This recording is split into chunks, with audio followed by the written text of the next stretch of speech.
As a ruler, King Macbeth turned Scotland into a place of dread. With such a greed for power, Macbeth ruled with an iron fist and crushed those in his path.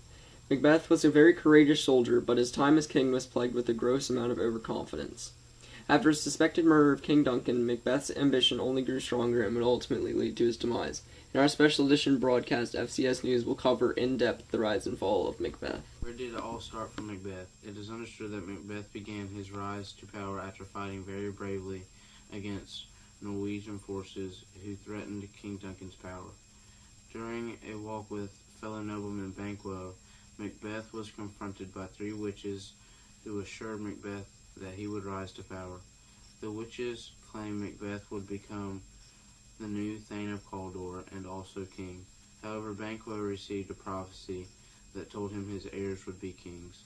Shortly after the surprise confrontation with the witches, Macbeth became Thane of Cawdor.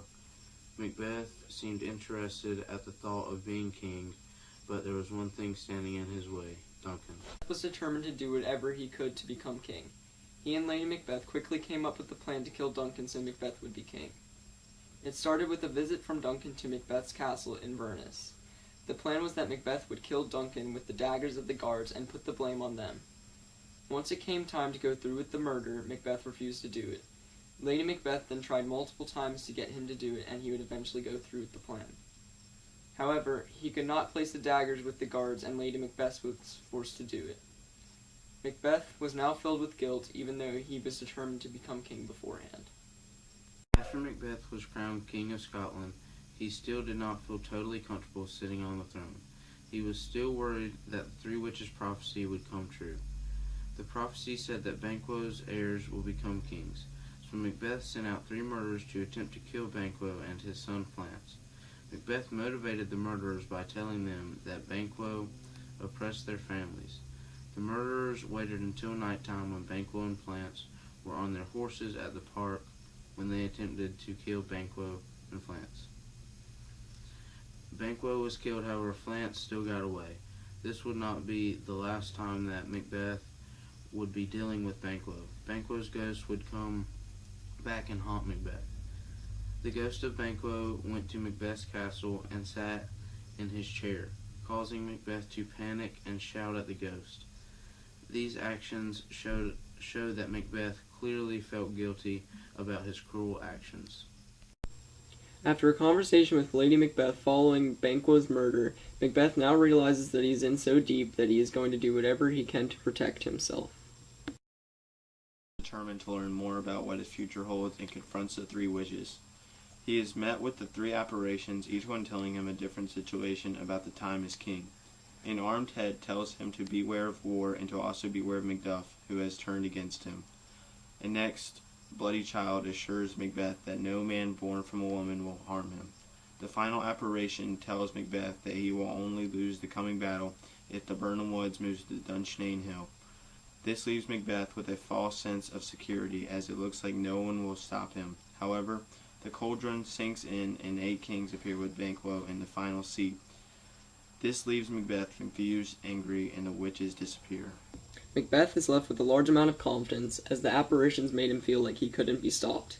Meanwhile, Macduff has gone to England to consult with Malcolm on how they will rid Scotland of the disease of Macbeth's reign. He decides that after hearing Macduff will turn against him, he should kill Macduff's family.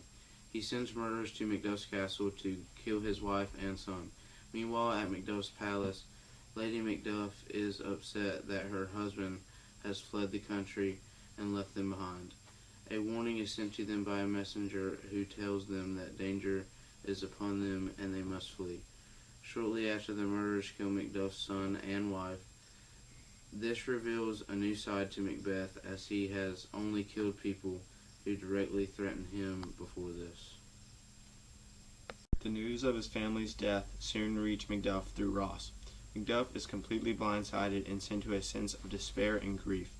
Malcolm encourages Macduff to turn this into anger against Macbeth. Macduff then assures Malcolm that he will bring justice to Scotland and take Macbeth down. England lends Macduff and Malcolm a force of 10,000 soldiers and their leader, Seward. They now prepare for battle. Meanwhile, back at Dunsinane, Lady Macbeth is struggling to deal with the guilt of murdering Duncan and eventually commits suicide.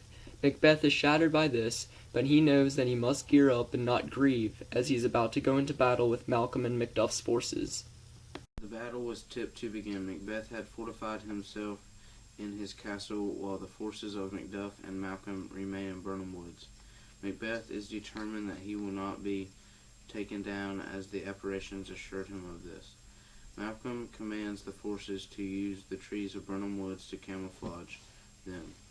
The woods then seem to close down Dunsinane, and Macbeth is left in disbelief. Macbeth will not back down, and even though he knows this might be his last battle, he will fight for Scotland. The battle then starts. Malcolm's forces attack the castle in search of Macbeth. Young Siward is confronted by Macbeth, who kills him after a quick but bravely fought battle. Shortly after, Macbeth and Macduff cross paths. Macbeth says he refuses to kill him after what he has already done to his family, and explains that no man of woman born will harm him anyway. Macduff counters Macbeth by saying that he was born by a C-section, which technically makes him not born from a woman. Although Macbeth is in shock at this news, he will not yield, and they commence in a battle. Macduff ultimately secures victory and kills Macbeth. Malcolm gives a speech to the people of Scotland, and assures the nobles who fought by his side will be rewarded. Macbeth has fallen. Macbeth's time in power was one plagued by guilt, paranoia, brutality, overconfidence, and too much ambition. He was easily manipulated by the witches and allowed them to deceive him to the point where he felt unstoppable. The witches appeared to be helpful, but were eventually a large part of the downfall of Macbeth. This has been FCS News with a special broadcast of the tragedy of Macbeth. Thank you for watching.